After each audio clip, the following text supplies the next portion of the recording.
السلام علیکم ناظرین، آپ دیکھ رہے ہیں ذیشان سید یوٹیوب چینل۔ ناظرین، آج بات کریں گے فیض آباد دھرنا نظر ثانی اپیلیں۔ فیض آباد دھرنا کیس نہیں ہوا کوئی سیاسی دنگلی، جو اس وقت بھی لگ رہا تھا اور آج بھی وہی دنگلی ہے، لیکن عدالتی محاذ پہ ہے۔ فیض آباد دھرنا جب ہوا، ٹی ایل پی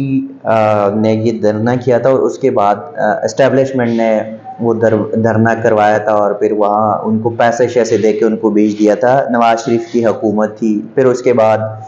قاضی فائز عیسیٰ نے اس پہ سخت فیصلہ جاری کیا تھا، اور جب پاکستان تحریک انصاف کی حکومت آئی تو اسی فیصلے کے اگینسٹ انہوں نے اپیل کی، بلکہ بہت سارے اپیلیں آ گئی تھی۔ اس میں ایم کیو ایم کی بھی تھی، شیخ رشید کی بھی تھی، پاکستان تحریک انصاف کی بھی تھی، اور منسٹریز کی کچھ تھی۔ تو اس میں نظر ثانی اپیلیں قاضی فائز عیسیٰ کیا تھی وہ مقرر ہو گئے، اور اس پہ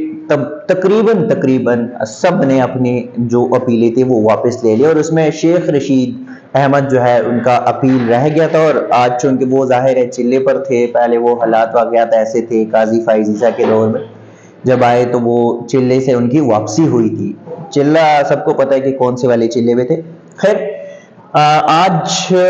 وفاقی حکومت نے ایک انکوائری کمیشن جو ہے وہ بنایا، اور اس کی باقاعدہ جو گزٹڈ آف پاکستان کے نوٹیفیکیشنز ہے وہ جاری کر دیے۔ ایک تو یہ ہے کہ 3 رکنی یہ کمیٹی ہے، جو کمیشن ہے یہ تحقیقات کرے گی اس فیض آباد دھرنے کی، اور ساتھ ساتھ اس میں ٹی او آرز بھی ہے۔ جو موجودہ ایڈیشنل سیکرٹری انٹیریئر ہے وہ ہوں گے، اور 2 سابق جو آئی جیز ہوں گے، اس میں طاہر علم اور اختر شاہ، یہ دونوں اس کمیشن کا حصہ ہوں گے۔ اور جو اس میں ٹی او آرز بنائے گئے 10 ٹی او آرز ہیں۔ میں بتانا چاہوں گا کہ ٹی او آرز کے مطابق یہ کہ فیض آباد دھرنے کے دوران ٹی ایل پی کو یعنی تحریک لبیک کو کس نے فنڈنگ کی تھی یا کس نے کیا سہولیات دیے تھے۔ دوسرا یہ کہ کمیشن کا جو کام ہے، کمیشن 2 ماہ کے اندر اپنی رپورٹ مکمل کر کے بتائے گی حکومت کو۔ تیسرا یہ کہ کمیشن اس بات کا یہ بھی تعین کرے گا کہ دھرنے کے تناظر میں فتوے لگانے یا فتوے دینے والوں کے خلاف کیا کارروائی تجویز ہو سکتی ہے۔ پیمرا کے کوڈ آف کنڈکٹ کی خلاف ورزی جو کی گئی ہے اس کا بھی تعین کرنا ہوگا۔ کمیشن جو ہے وہ یہ بھی دیکھنا ہوگا ان کو کہ سوشل میڈیا پر جو نفرت انگیزی یا پرتشدد مواد جو ہے وہ پھیلائے گئے تھے ان کا جائزہ لیا جائے گا، سدباب کی تجاویز دیں گے۔ کمیشن جو ہے وہ پبلک آفس ہولڈر میں سے کس نے کیا خلاف ورزی کی ہے، قانونی خلاف ورزی، ان کا بھی بتائے گا۔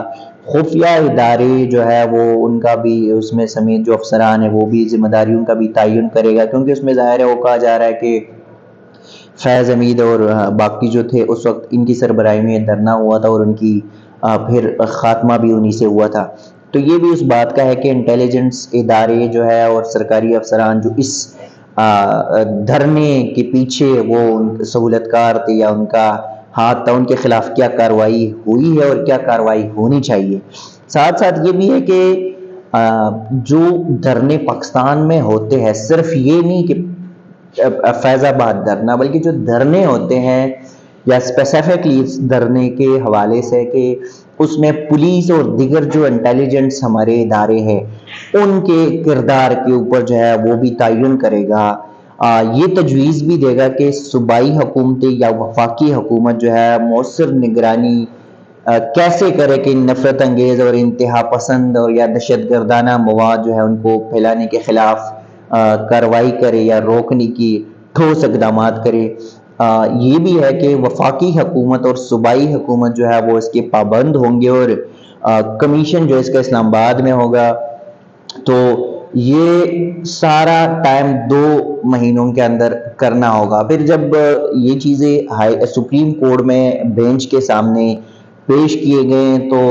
قاضی فائز عیسیٰ شیخ رشید پہ بھی برہم ہوئے کہ آپ نے جو درخواست دی تھی 4 سال سے، مطلب 2018 کی نظر ثانی اپیل ہے اور آج 2023 ہے، ابھی تک کیوں نہیں لگی؟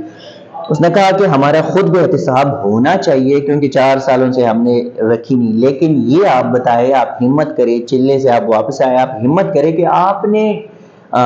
مطلب کس کے کہنے پہ یہ نظر ثانی اپیل دائر کی؟ تو جس پر شیخ رشید نے کہا کہ میں نے کسی کے کہنے پہ یہ اپیل دائر نہیں کی تھی، خود کی تھی تو میں واپس لیتا ہوں، جس پر سپریم کورٹ نے وہ درخواست خارج کر دی۔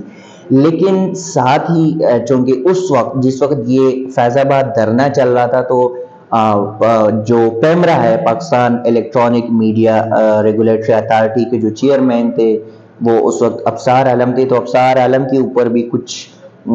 جو الزامات تھے یا کچھ تجاویزات ہے اس پہ بھی سپریم کورٹ نے ان سے بھی رپورٹ طلب کی تھی۔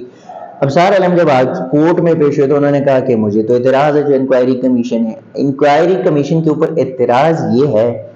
کہ پہلی بات تو یہ ہے کہ یہ 2 ریٹائرڈ افسران ہیں اس میں، تو ریٹائرڈ افسران کسی وزیر اعظم کو، کسی وزیر اعلیٰ کو یا کسی سابق ڈی جی آئی کو یا آرمی چیف کو کیسے بلا سکتا ہے؟ تو اس پہ چیف جسٹس قاضی فائز عیسیٰ نے ایک بڑا کلیئر کٹ بتا دیا اور بڑا واضح موقف دیا کہ جو انکوائری کمیشن ہے وہ جس کو بھی بلانا چاہے وہ بلا سکیں گے، اگر کوئی بندہ ان کی بلاوے پہ نہیں آتا تو ان کے پاس گرفتاری کے اختیارات بھی ہوں گے، یعنی کہ وہ گرفتار کر سکتے ہیں۔ اب دیکھنا یہ ہوگا کہ کیا یہ جو انکوائری کمیشن ہے ان کی انکوائری کس حد تک حقیقت پر، فیکٹس اینڈ فگر پر مبنی ہوگی۔ لیکن سوال یہ بھی ہے کہ واقعی میں جو ابصار عالم کا اعتراض تھا یا وہ سوال میرا بھی ہے کہ کیا ریٹائرڈ افسران کی اتنی اوقات ہے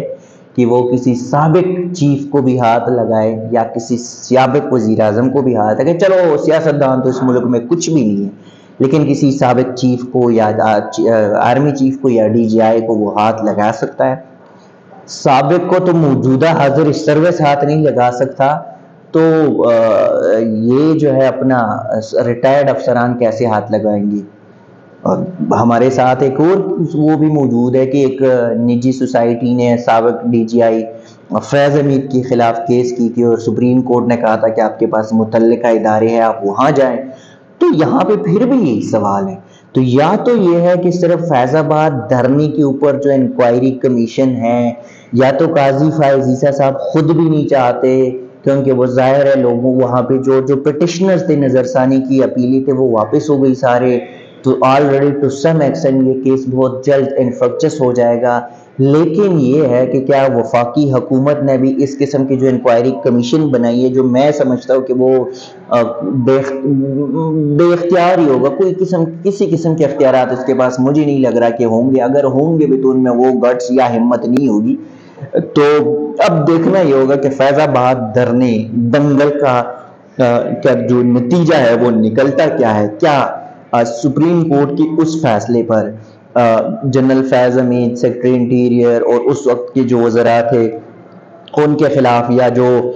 جو مفاہمتی سسٹم تھا جو جرگے میں تھے، جنہوں نے وہ مذاکرات کی، نیگوشیشن ٹیم نے، جنہوں نے جن کے ڈیمانڈ مانے تھے، اس کے خلاف کوئی کارروائی ہوگی؟ یا جو مین بندہ تھا مولانا خادم حسین رضوی جو کہ ابھی انتقال کر گئے ہیں، ان کے بیٹے یا دیگر جو ان کے قائدین ہیں پارٹی کے، ان کے خلاف کیا کارروائی ہوگی؟ بظاہر یوں لگ رہا ہے کہ کارروائی کوئی نہیں ہے، لوگوں کی آنکھوں میں ایک دھول جھونکنا ہے، لیکن پھر بھی ہم امید ہی کرتے ہیں کہ کچھ نہ کچھ کارروائی ہو تاکہ اس قسم کی چیزوں کے روک تھام ہو سکے۔ ناظرین اب تک کے لیے اتنا ہی، اسی قسم کی چیزیں آپ کے ساتھ شیئر کرتے رہیں گے، تب تک کے لیے دیجیے گا اجازت، اللہ حافظ۔